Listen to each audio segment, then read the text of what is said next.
Assalomu alaykum, hurmatli qarindoshlar, yaxshimisizlar? Bugun 2023-yil 10-mart, juma.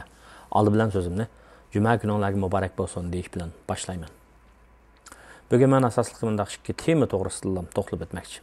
Oldi bilan zamonimizdagi dunyoning siyosiy vaziyati haqida, anadan keyin muhim bo'lgani hozir, ya'ni navbatdagi iqtisodiy ahvol haqida. Ko'pchilikning xabarda bo'lganidek, so'g'uq munosabatlar urushi o'tgan asrning 90-yillarda oxirlashgan. Ya'ni Sovet sotsial jumhuriyatining parchalanishi bilan nurg'un mustaqil davlatlarning barliqqa kelishi bilan, ya'ni Sovet hokimiyatining changildan qutulib chiqilishi bilan oxirlashgan. Bunday aytmoqda, demokratiya, erkinlikni yoqilg'uvchi davlatlar g'alaba qilgan.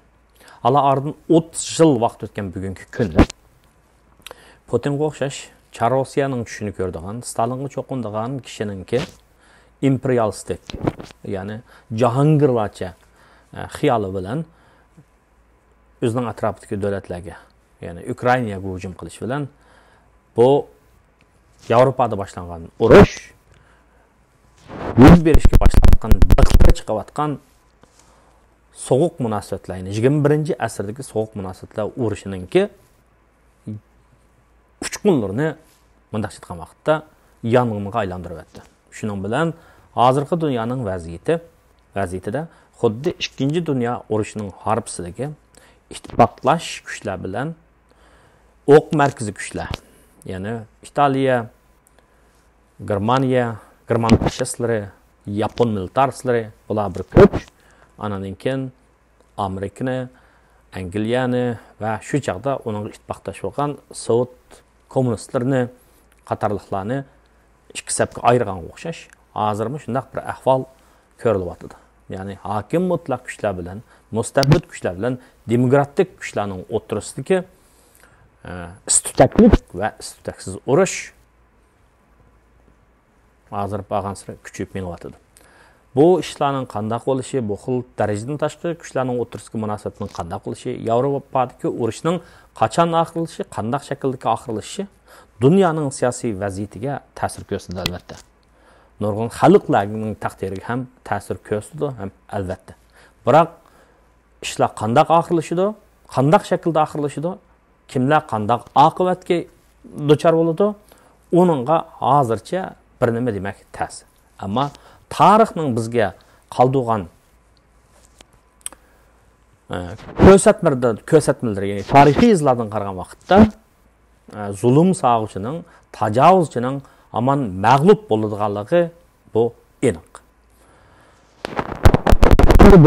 Bu vaziyatningki qanday bo'lishi, har qaysi ikki lagerga aylanayotgan, ikki qutbga aylanayotgan davlatlar o'rtasidagi adaletlik taraf bilan adaletsiz tarafda turganlarninki o'zaro robro, tirkishi, surkilishi, ba'zida o'zaro yo'l qo'yishi, chekinishi va yoki bo'lmasa haddidan ziyod bu munosabatni yomonlashtirib o'tishi, mushunga beqib buning natijasi chiqadi. Buni ko'pchilik biladi, demak, zamonimizdagi siyosiy dunyoning siyosiy vaziyati mana shu. Ya'ni hokim mutlaq yoki mustabid kuchlar bilan demokratik kuchlarning o'tirisidagi surkilish bag'ansir kuchayyapti.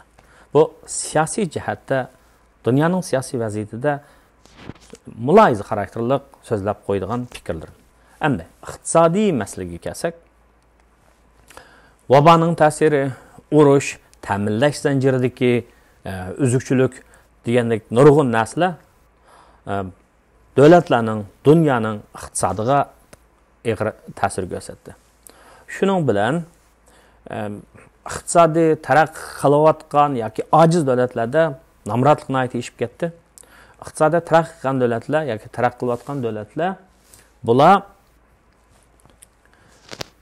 hukumatning chiqimini oshirish orqali, ya'ni fuqarolarga pul toptish orqali bu xil iqtisodiy ahvolning yomonlab ketishini, ijtimoiy vayronchilikninki kelib chiqishininki oldini olish tufaylidan qo'llangan bu tadbirlari natijasida ahvolda jiq nacharlash bo'lmagani bilan, ammo pul paxalligidan iborat, ya'ni iqtisod ilmidagi 3 makrolliq narsaning ichida odatda o'sma xarakterlik, yomon xarakterlik narsa deb qaralgan bu pul paxalligininki ahvolni yomonlashtiryapti. Ya'ni o'tgan yili Amerikani misol qilsak, o'tgan yil 6-oyda 40 yildan buyon ko'rilmagan pul paxallik yuz berdi Amerikada. Yana 9.11% ga tushdi, chiqdi.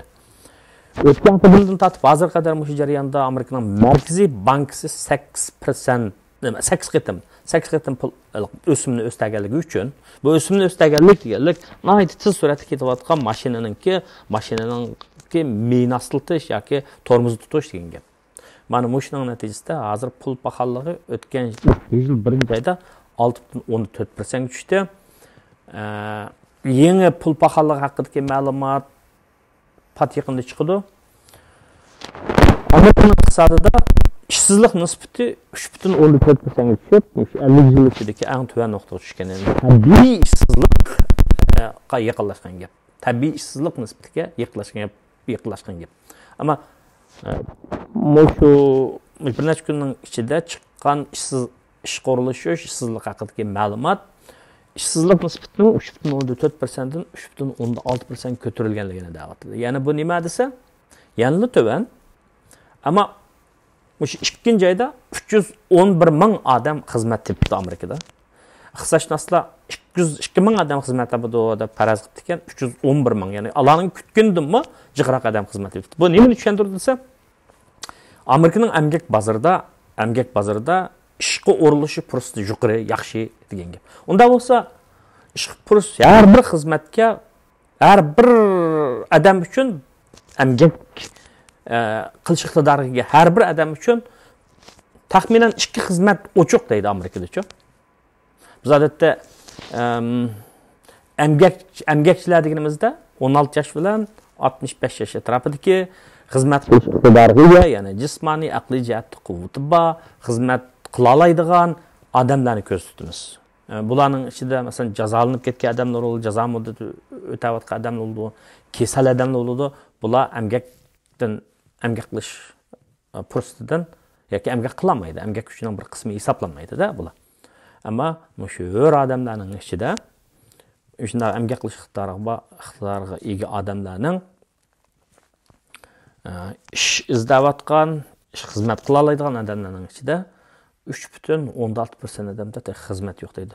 Bu unda bo'lsa bu ziddiyatli gap bo'lmadimi deydiganlar chiqdi. Ya'ni bu ishsizlik nisbati 3.16 ga eshib o'tibdi, shunda odam xizmat etibdi. Yana bir odamga 2 xizmat fursati bor degan gap deyildi. Unda bo'lsa ishtik bu yerda odamlar xizmat topmamdi deb. Unda bo'lmaydi. Masalan, siz ma'lum magazindan, do'kondan birini olmoqchi bo'lsangiz, do'konga berib o'zingizning putingizga mos keladigan oyoqni topqicha necha kirsiz-ku. Shu emgak bozordami ahvol shunday bo'ldi. Uning vaqt ketadi, haqli xizmat izlaydi. Uning vaqt ketadi deganga o'xshash. Uning o'zgarishlik tanarqi var, bir ishni qilishning o'zining tanarqi bor. Ammo uning ustiga bu 3 ishsizlik nisbatining 3.14%, 3.16% ko'tarilishi nimadan derak berdi deganda, ba'zi odamlar ilgari Covidning tufaylidan o'zini ayab oldi xizmat qilmaychi aram olay deb qilgan odamlar o'zining pulini to'gining o'zining loksidagi energiyani xo'ritib bo'lgan vaqtda chiqib yemakız degan o'xshash, endi xizmat izlaydi deb emgak bozor qaytib kelayotgan odamlarning jiqiyotganligidan deb ham tushunishga bo'ladi buni. Unda bo'lsa bu odamlar qaysi soat ko'proq xizmat topdi degan vaqtda o'yin tomosha, yemak, ichmak, sayohatchilik sohasida bular ko'proq xizmat topgan gap. Bu nimani tushuntirdi desa, iste'molchilar endi tovarlarni iste'mol qilishdan mulozimatni iste'mol qilishga o'tyapti degan gap.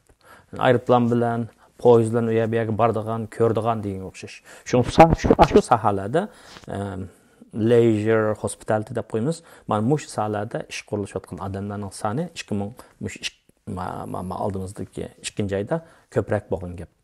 Qaysi sohada odamlarning xizmatdan qolyotdi desa, bankka pul muomala sohasi, andan texnik shirkatlarda odamlar ishdan qilyotdi. Xo'sh, mana bu sonliq ma'lumotlarning o'zi bir tarafdan tovanlayotgan, lekin o'ylagandek tovanlamagan pul paxalligi, ya'ni bir tarafdan yuqurlamagan, yani iş bağmagan işsizlik nispeti, yani 3,16% mi? 3,16% işsizlik nispeti mi? Tabii işsizlik nispetiga yakın. Mana bu ikkisinin o'rtasida, yani bir tarafga qarasak, ish berayotgan ishsizlik nispati var, bir tarafga qarasak, ish berayotgan pul paxalligi var. Bu ikkisinin o'rtasida tadbir belgilovchilar tanlash ilib bordi. Odatda davlatlar muayyan ishsizlikni qabul qilish badaliga pul paxalligini tuvaltishni o'ylaydi. Ya'ni pul paxalligi, ish berayotgan pul paxalligi jamiyatning muqimligiga, iqtisodning sog'lom taraqqiyotiga ishsizlik nisbatan aytgan vaqtda ig'ir tahlika kelib keladi. Shunga Jeremy Powell yana pul paxalligini tizginlash uchun emgak bozoridagi bu sonliq ma'lumotlar yuqoriroq chiqqanligi uchun, ya'ni yaxshi chiqqanligi uchun, ya'ni ishsizlik nisbati tuvan bo'lganligi uchun pul paxalligini o'stirmaymiz deyapti. Mana mushu gapning o'zi mushu oyning oxirida o'stirib qilish mumkin, 0,5% o'stirib qilish mumkin. Pul muomala bozoriga, kapital bozoriga qattiq ta'sir ko'rsatyapti.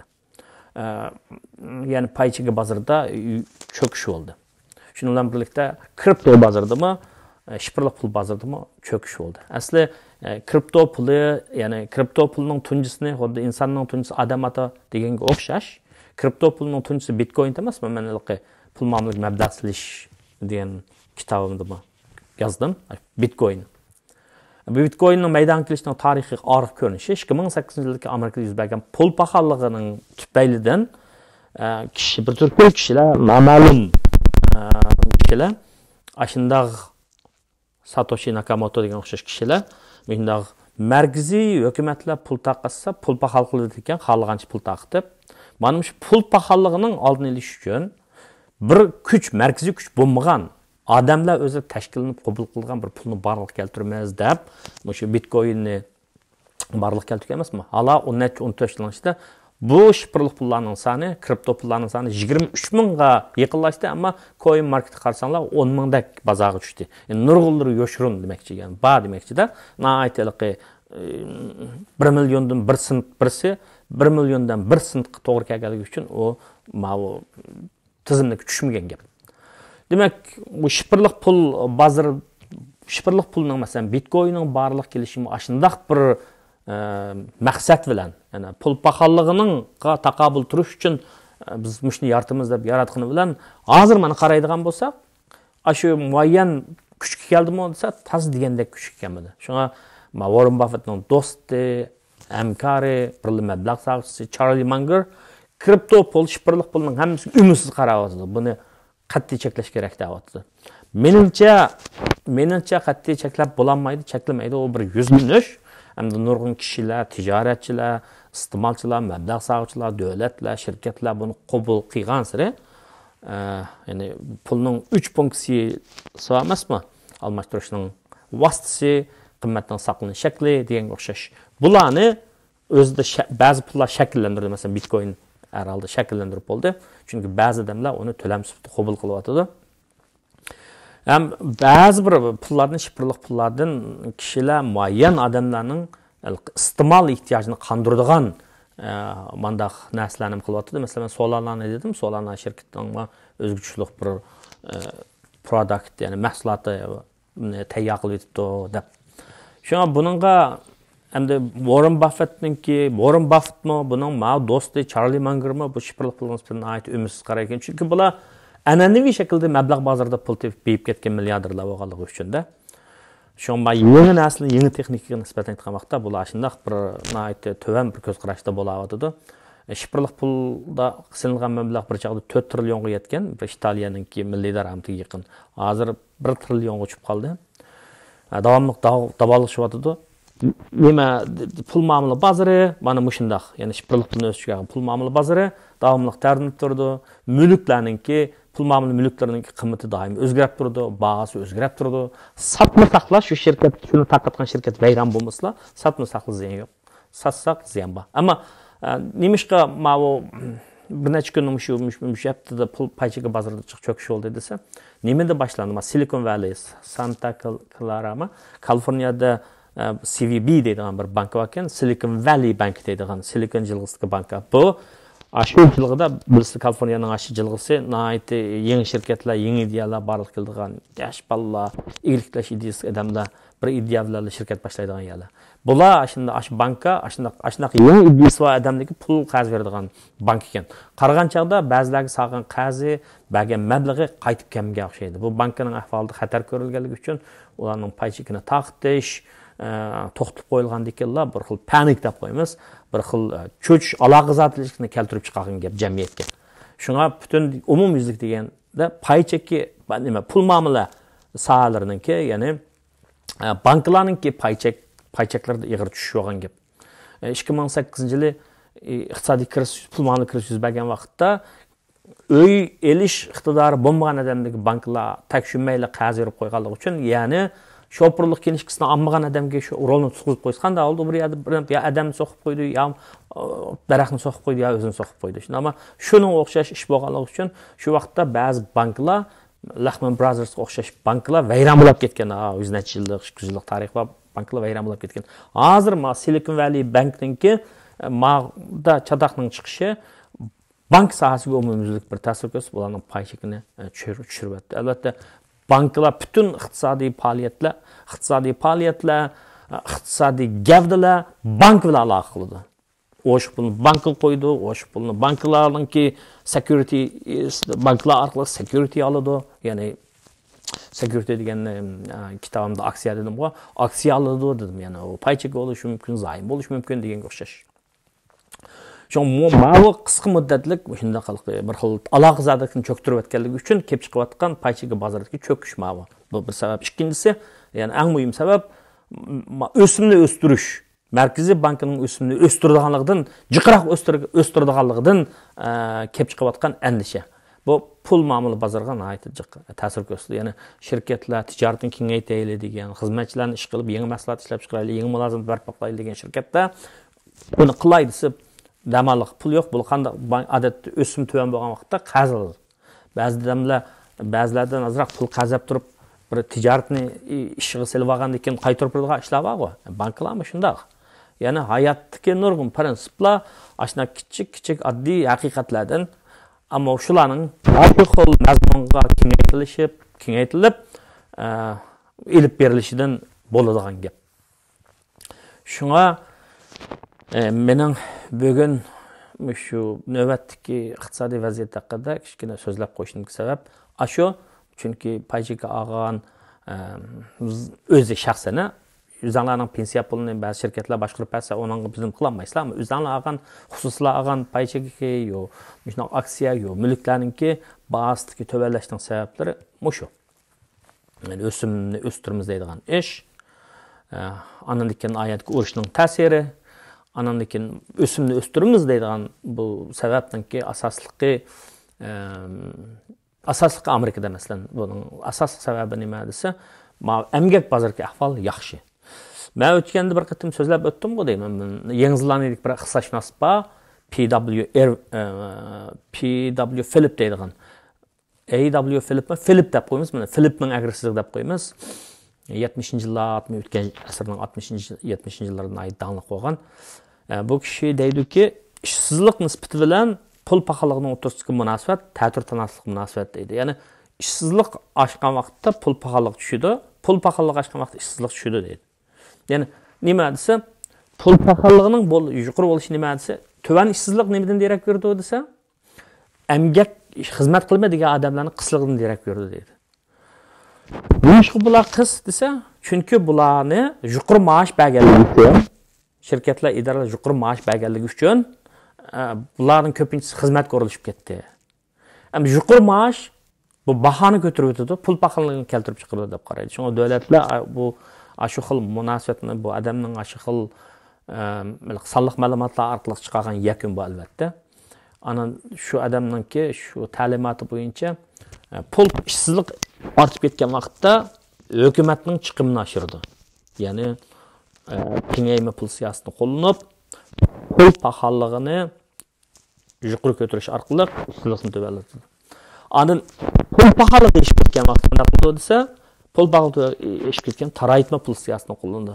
Ya'ni o'simni o'stirish orqali pul qazilishning tannarxini yuqoriltish orqali şirketler, idari cemiyetler, xususlar, iste'molchilarningki pul hajlashininki suratini, hadisini, ishtiyotini bo'g'di. Shunga Amerika Markaziy bankisi 2-3 million odam ishsiz qolsa mayli, ammo 2-3 million odam ishsiz qolsa mayli, 200 million odam pul paxalligining zarbiga uchramsin deydi. Ya'ni cho'milni qurban qilish orqali pelninki xotirjamligini qo'g'daymiz deyapti. Shunga pul paxalligini tizginlashdan yanmaydigandek Amerika Markaziy hukumati pul paxalligini 2023-yili 4,3% uchirishni planlayapti. Odatda qabul qilinadigan pul paxalligi 2% atrofida bo'ladi. Markaziy bankga Markaziy Federal Reserve ash maqsadga ketmoqchi bo'lsa, bu yilda pul o'simini yana nechqatim o'stirish mumkin. Shu xil o'stirishning soni, prosenti, ya'ni ko'lami bilib bo'lmaguncha bu iste'molchilarni, mablag' sarfchilarning mayli shaxsiy bo'lsin yoki institution bo'lsin, organlarning bo'lsin, bularning pul muomala bozoriga bo'lgan bularning kayfiyatini suslashtirib o'tish mumkin. Shunga bu yil bozorida, kapital bozoridagi ahvol o'tgan yilga qaraganda chaqda yaxshiroq bo'lishi mumkin, lekin bak yaxshi bo'lib ketmaydigandek turadi. Bu faraz qiyos oldimizda yana 3 fasl bor. Ancha dunyodagi ishlar, siyosiy vaziyat, cho'ng davlat o'rtasidagi munosabat, bularningki o'zgarishi, taraqqiyoti qarab turib, bu siyosat bilan iqtisod qon bilan, go'sht bilan yog'dek emasmi? Bu iqtisodga ta'sir ko'rsatadi. Ammo hozirgi faraz pul muomala bozori o'tgan yilga qaraganda yaxshiroq bo'ldi, lekin bak yaxshiroq bo'lib ketmaydi degan yakunni oldidan farazlar asosida deb tursak, meningcha bak xiyoliy Don Kixotchiga qilgan bo'lmaymiz deb o'ylayman. Rahmat amsa. Hammalarga xo'shallik.